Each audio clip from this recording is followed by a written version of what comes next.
Христос воскресе!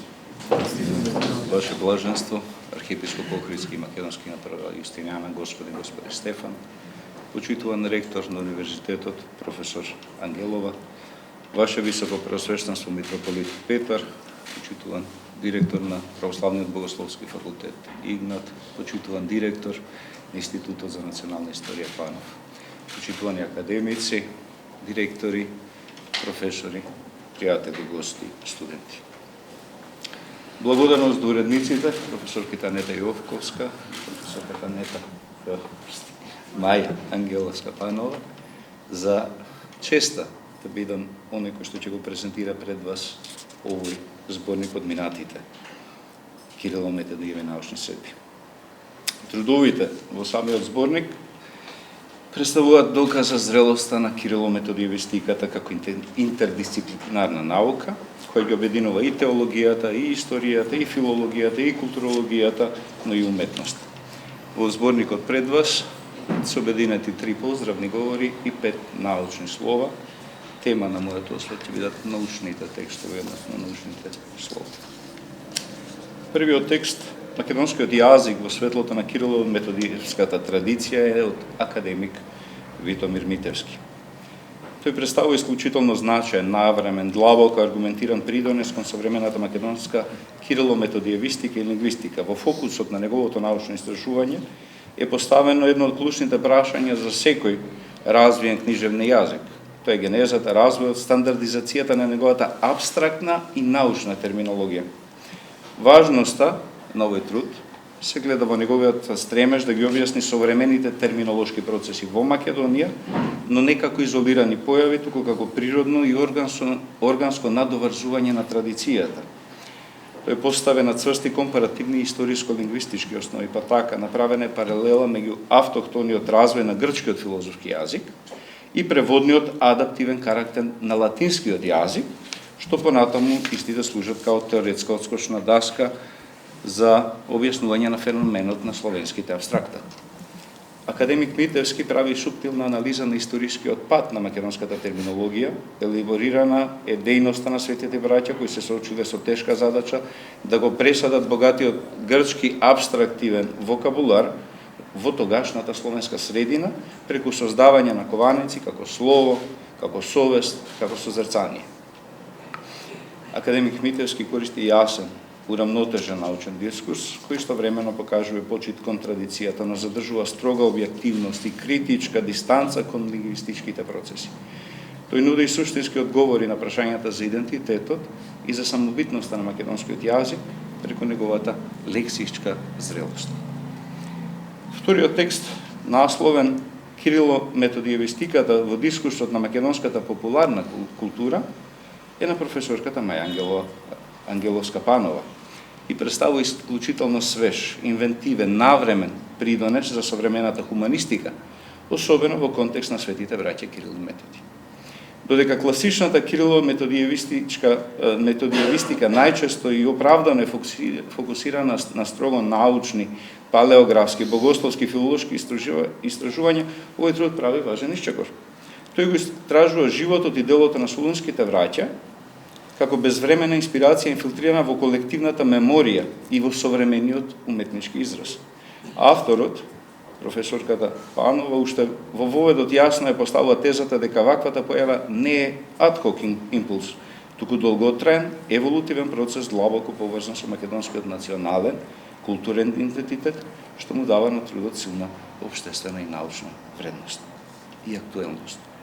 Методолошкиот пристап на професорката Ангеловска Панова е поставен на пресекот меѓу студиите за културата, cultural studies, прифаќањето на историското наследство во популарната уметност и компаративната анализа. Авторот успешно ја користи теоретската рамка на постмодернистичкиот палимпсест и интерконтекстуалноста за да објави како средовековниот наратив се трансформира и се адаптира во нови современи медиуми. Особено за пофалба интеграцијата на повеќе уметнички домени, од класична поезија и проза преку драмско творештво и кинематографија, па се до ликовната уметност и музиката. Овој мултидисциплинарен модел овозможува Кирило-Методиевската традиција да се согледа како динамична структура која постојано комуницира и со актуелното современие. Научниот придонес се гледа токму во ова успешна синтеза. На едно место се мапирани и критички во текстот се валоризирани најзначајните пројави на Кирило-Методиевскиот код во македонската популарна и висока култура. Следниот текст во зборникот е од доцент Кирче Трајанов и е насловен Моравската мисија како мисиолошка парадигма. Текстот ни представува зрел и исклучително добро втемелен теолошко-мисиолошки труд кој успешно прави деконструкција на секуларните и на националистичките редукционизми во врска со Моравската мисија. Мислата на доцент Трајанов се развива околу неколку фундаментални столбови кои ја дефинираат Моравската мисија не како обичен културно-политички настан, туку како живо сведоштво на самото црковно битие. Во текстот, доцент Трајанов го поставува секуларниот визави еклесиолошкиот аспект на Моравската мисија. Во своето изложување тој успешно ја подкопува идејата дека светите браќа представуваат исклучиво државни дипломати, односно агенти на византиската дипломатија и византискиот империализам, или прости описменувачи, односно тоа е од секуларниот хуманизам. Спротивставувајќи се на ова, авторот го воведува агиолошкиот епитет рамноапостоли, нагласувајќи дека описменувањето било само средство за примарната цел, а тоа е оцрковувањето и олитургисувањето на словените. Главната теза на трудот е дека светите браќа Кирил и Методи успеале да го сочуваат соборниот икуменскиот карактер на Моравската мисија, бидејќи во центарот на нивното действување стоја литургијата. Таа е она што го конституира идентитетот на црквата и ја прави имуна на било какви надворешни геополитички злоупотреби. Забележлива е и црста историско-политичка рамка за византискиот контекст и за поимот симфонија, односно синергијата меѓу црквата и државата во византиски контекст. Но авторот умешно балансира во своите изложувања што го штити текстот од паѓање во романтичарски етнофилетизам, при тоа јасно покажувајќи ги искушенијата со кои што се соочувале светите браќа Кирил и Методи, и со тоа тој успешно успева да ја докаже својата завршна теза, тоа дека Моравската мисија е крстоносен, исповеднички и маченички подвиг на светите браќа Кирил и Методи, кои токму заради својата литургиска автентичност останува и трајна, и жива, и непресушна мисиолошка парадигма. Четвртиот научен труд е насловен Изворите на Кирило-Методиевистиката во контекст на раната европска филологија и споредбено-историска лингвистика, и тој од професорот Димитар Пандев. Професорот Пандев го поставува Кирило-Методиевското изворно наследство на крстопат меѓу генезата на европската споредбен историски метод од 19 век и на современите теориски трендови во јазикот. Истражувањето тргнува од фундаменталната, но често заборавана премиса дека словенската филологија воопшто прераснала во модерна лингвистичка наука токму преку првите текстолошки и морфолошки анализи на најстарите словенски текстови. Научниот придонес на овој реферат се артикулиран низ неколку оригинални науки, тие се во делот на анализата на диалошката структура во изворите, на семиотичкиот четириаголник на сакрална, што го сретнуваме слово, шобор, молитва, светлина, како и на етимолошката деконструкција и фолклорната трансмисија низ времето.